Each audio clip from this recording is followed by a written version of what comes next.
Hello viewers, आज के video में हम कक्षा 10वीं गणित की प्रश्नावली 1.1 का प्रश्न नंबर पहला संपूर्ण हल करेंगे। तो यहाँ प्रश्न है, निम्नलिखित संख्याओं का एचसीएफ ज्ञात करने के लिए यूक्लिड विभाजन एल्गोरिथ्म का प्रयोग कीजिए। तो एचसीएफ ज्ञात करने के लिए हमें यूक्लिड विभाजन एल्गोरिथ्म का प्रयोग करना है। और पहला प्रश्न है 135 और 225। तो यहाँ दो धनात्मक संख्याएं, दो पूर्णांक संख्याएं दे रखी है और इसमें हमें यूक्लिड विभाजन एल्गोरिथ्म का प्रयोग करके हमें एचसीएफ ज्ञात करना है। यूक्लिड विभाजन एल्गोरिथ्म के अनुसार, तो इसको हल लिखेंगे हम। यूक्लिड विभाजन जो एल्गोरिथ्म होता है, इसके अनुसार यदि दो धनात्मक संख्या a व b हो, ठीक है, जिसे दो धनात्मक संख्या दे रखी है और यदि मान लिया जाए ये धनात्मक संख्या a और b हो, तो a बराबर b q धन r होता है।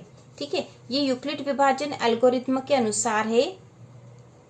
यूक्लिड विभाजन एल्गोरिथ्म के अनुसार जो सूत्र होता है वह है, यह हमें समझना भी जरूरी है, फिर हम इसको हल करेंगे, बहुत ही आसान होगा यह। तो a और b यदि दो संख्याएं दे रखी हो तो a बराबर होगा बी क्यू धन r के। तो जो q है यह भागफल है और r जो है शेषफल है। तो इसी के अनुसार हम इसको हल करेंगे और एचसीएफ निकाल लेंगे। तो इन दो संख्याओं में हमें देखना कि बड़ी संख्या कौन सी है। तो इन दोनों में बड़ी संख्या 225 है, तो 225 में हम 135 का भाग लगाएंगे। तो यहाँ पे हम लिख देंगे 225 और इसमें हम 135 का भाग लगाएंगे। अब इसमें भाग देंगे तो एक ही बार जाएगा, क्योंकि दो बार भाग देंगे तो ज्यादा संख्या जो बड़ी आ जाएगी, तो एक ही बार भाग लगाएंगे। तो यहाँ आ जाएगा 135। अब इनको घटा देंगे, 5 में से 5 गए तो 0 और यहाँ एक उदाहरण लेंगे तो 12 में से 3 कम होगा तो यहाँ बचेगा 9 और यहाँ बच जाएगा 0। तो यहाँ आए हैं 90। अब 135 का भाग 90 में नहीं जा सकता, तो ये r हमारे पास जो है 0 के बराबर होना चाहिए। जो शेषफल आया है ये जब तक 0 के बराबर नहीं होगा तब तक हमें इसमें आगे भी भाग लगाना है यूक्लिड विभाजन एल्गोरिथ्म के अनुसार। तक शेषफल 0 नहीं आता, हमें इसको आगे भी हल करना है। तो अब इसके आगे की जो करेंगे, इसके आगे की प्रोसेस में 90 जो शेषफल आया है, अब इस 90 का भाग हम 135 में लगाएंगे। तो 90 का भाग हम लगाएंगे 135 में। ठीक है, तो ये भाग जाएगा एक बार, क्योंकि दो बार में बड़ी संख्या आ जाएगी। तो ये घटा देंगे, ये बचेगा 5 और 13 में से 9 कम करेंगे तो 9, 10, 11, 12, 13, 4 बचेंगे। तो अभी भी हमारे पास शेषफल 0 नहीं आया, क्योंकि अब तो यहाँ भाग नहीं जाएगा। 90 बड़ी संख्या, भाग नहीं जा रहा। अब ये 45 यहाँ का शेषफल हो गया है, लेकिन हमें तो शेषफल 0 चाहिए। तो अब हम और भाग लगाएंगे। तो अब हम 45 का भाग 90 में लगाएंगे। तो यहाँ लिख देंगे हम 90 और भाग लगाएंगे। तो 45 के पहाड़ा यदि दो बार बोलते हैं तो 45 दूना 90 होता है, दो बार भाग जाएगा और ये हो जाएगा 90। 0 और 9 में से 9 गया तो भी 0। तो अब हमारे पास शेषफल 0 आ गया है। और इस प्रकार से हमने अंतिम रूप से जिस संख्या का भाग लगाया था और पूरा भाग चला गया, शेषफल 0 आया है, वही संख्या हमारी एचसीएफ होती है। तो यहाँ पर हम इस प्रोसेस को भी लिख देंगे। तो यूक्लिड विभाजन एल्गोरिथ्म के अनुसार a बराबर बी क्यू धन r है। तो यहाँ पे a और b जो है ये दो संख्या है, 135 और 225। तो a जो बड़ी संख्या थी तो 225 बराबर, ये जो सबसे पहले करा था इसके अनुसार लिख रहे हैं, 225 बराबर 135 गुणा 1 धन शेषफल यहाँ बचा था 90। इसके बाद हमने करा था, इसके बाद जो है 135 में 90 का भाग लगाया था, तो यहाँ बड़ी 135 थी, तो हम यहाँ लिखेंगे 135 बराबर 90 गुणा 1, क्योंकि एक बार भाग गया था, धन शेषफल बचा था 45। इसके बाद हमने 90 में 45 का भाग लगाया था, तो 90 बराबर 45 गुणा 2, क्योंकि दो बार भाग गया था, धन शेषफल यहाँ 0 बचा। तो नहीं लिखते तो भी चल जाएगा, लेकिन हमें समझने के लिए इसे लिख लेना चाहिए। तो इस प्रकार से यहाँ पे इसका एचसीएफ आएगा 45। ठीक है, एचसीएफ जो आखिरी में जिस संख्या का भाग चला जाएगा और शेषफल 0 आ रहा है, वही उसका एचसीएफ होगा। तो यहाँ पे लिख देंगे हम, अतः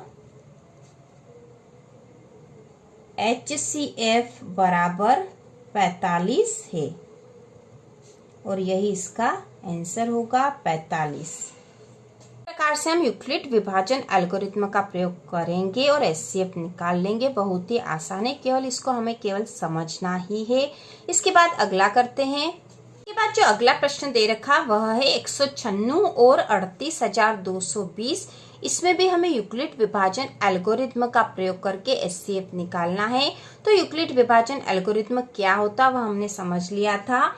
जैसे दो संख्याएं दे रखी और इसको हमने मान लिया कि A और B है, तो A बराबर BQ धन R होता है और R जब तक शेषफल R जो है शेषफल है और जब तक 0 नहीं होगा तब तक हमें भाग आगे भी लगाना है।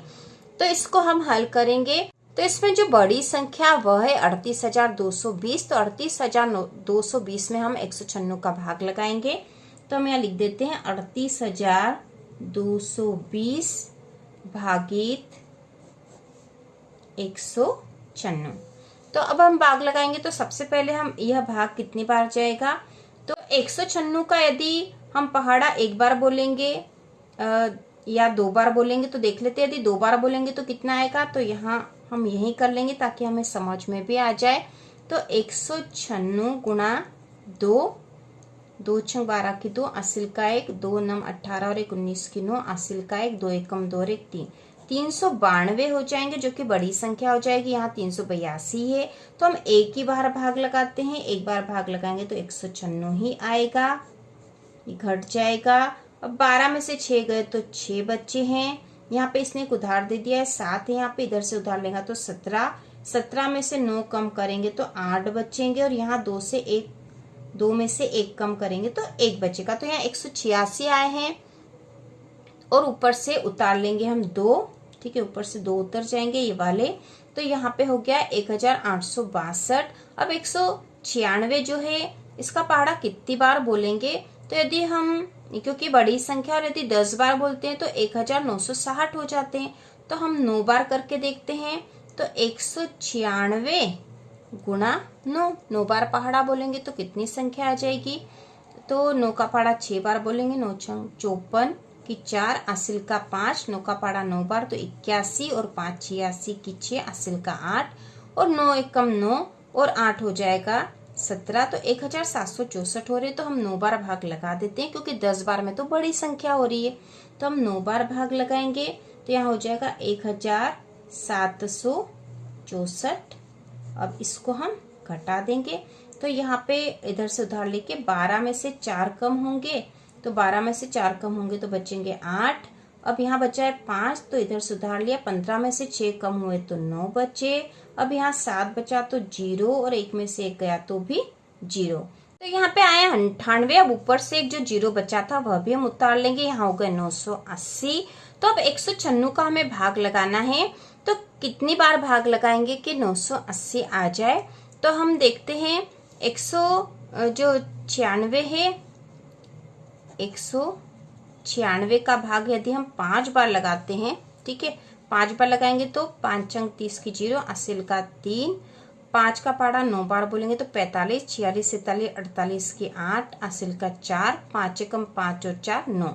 तो 5 बार बोलने पे 980 आ जाते हैं। तो हम इसका भाग 5 बार लगाएंगे तो यहाँ आ जाएंगे 980 और ये घट जाएंगे तो यहाँ आ जाएगा शेषफल 0। तो हमारे पास शेषफल 0 आ गया और यहाँ पर हुआ इस प्रकार से है a बराबर BQ धन R, a बराबर BQ धन R, ये हमारा सूत्र है। बराबर BQ धन R होता है यूक्लिड विभाजन एल्गोरिथ्म के अनुसार। यहाँ पर a जो है बड़ी संख्या होती, तो बड़ी संख्या थी 38,220 बराबर b था 196 और Q आया है 195। तो यहाँ पे Q हो जाएगा 195 धन R मतलब शेषफल है 0। तो जिस संख्या का आखिरी बार संपूर्ण भाग चला जाता है और शेषफल 0 आता है वही उसका HCF होता है। तो यहाँ पे 196 ही इसका HCF होगा। तो हम यहाँ लिखेंगे अतः HCF बराबर 196 और यही इसका आंसर हो जाएगा 196। ठीक है, 196 इसका आंसर हो जाएगा। और यदि यहाँ शेषफल नहीं आता तो हम फिर से आगे भाग लगाते, जैसे इसके पहले वाले सवाल में लगाया था, लेकिन यहाँ पर 0 शेषफल आ गया है। तो हम यहाँ पर इस प्रकार से यूक्लिड विभाजन एल्गोरिथ्म के अनुसार लिख देंगे और एचसीएफ भी हमारा आ गया है। इसके बाद इसी का जो तीसरा प्रश्न है वह है 867 और 255। इसे भी हम उसी विधि से हल करेंगे और इसमें भी हम यूक्लिड विभाजन एल्गोरिथ्म के सूत्र का प्रयोग करेंगे, जो कि है a बराबर b q धन r, जहाँ a व b ये दो संख्याएं हैं, q है इसका भागफल और r शेषफल है, और r जब तक 0 नहीं आएगा तब तक हमें उसे हल करना है। तो इन दोनों संख्याओं में से जो बड़ी संख्या वह है 867। तो 867 में हम 255 का भाग लगाएंगे, तो ये हो गए 867। इसमें हमने भाग लगाया है 255 का, ठीक है, 255 का भाग लगाएंगे। तो कितनी बार भाग जाएगा यह 255 का? हम 3 बार भाग लगा के देखते हैं। 255 गुणा 3, 3 पंजे 15 की 5, आसिल का 1, 3 पंजे 15 16 की 6, आसिल का 1, 3 दूना 6 और 1 7।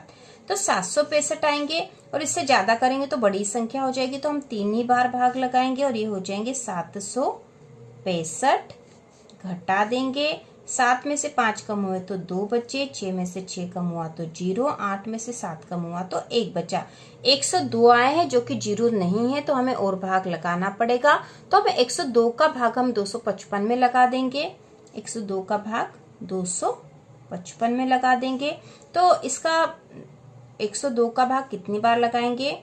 तो हम 2 बार लगा सकते हैं। 102 दूना हो जाएगा 204, ठीक है, इसको घटा देंगे, 5 में से 4 कम हुए तो 5 में से 4 कम हुए तो 1 बचा, यहाँ पे आ जाएंगे 5 और 0, तो 51 हुए हैं। अब 51 भी जो है शेषफल 0 नहीं आया, तो हमें आगे और भाग लगाना पड़ेगा। तो इस 51 का भाग हम लगाएंगे 102 में, तो 51 का भाग अब 102 में लगा देंगे, ठीक है, 102 में लगा दिया है। तो 51 दूना हो जाएंगे 102, ठीक है, 51 दूना 102 हो जाएगा, और यहाँ शेषफल हो जाएगा 0, क्योंकि 102 में से 102 कम हुए तो 0 आ गए हैं। यहाँ जो शेषफल 0 आ गया, और आखिरी बार जिसका भाग लगा दिया वह संख्या 51 है, तो 51 ही इसका एचसीएफ होगी। इसको हम यूक्लिड विभाजन एल्गोरिथ्म के अनुसार भी लिख लेंगे।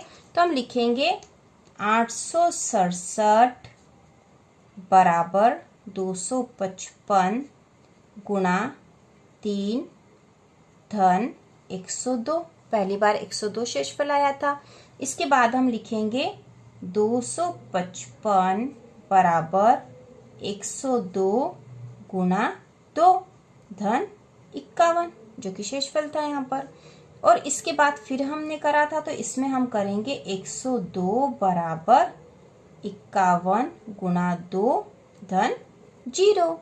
तो इस प्रकार से जिस संख्या का पूरा पूरा भाग चला गया है और अंत में शेषफल 0 आ गया है, तो संख्या ही उसका एचसीएफ होती है। तो यहाँ आया है 102 बराबर 51 गुणा 2 धन 0।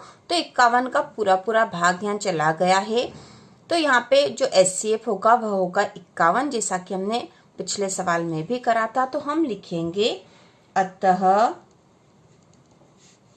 एचसीएफ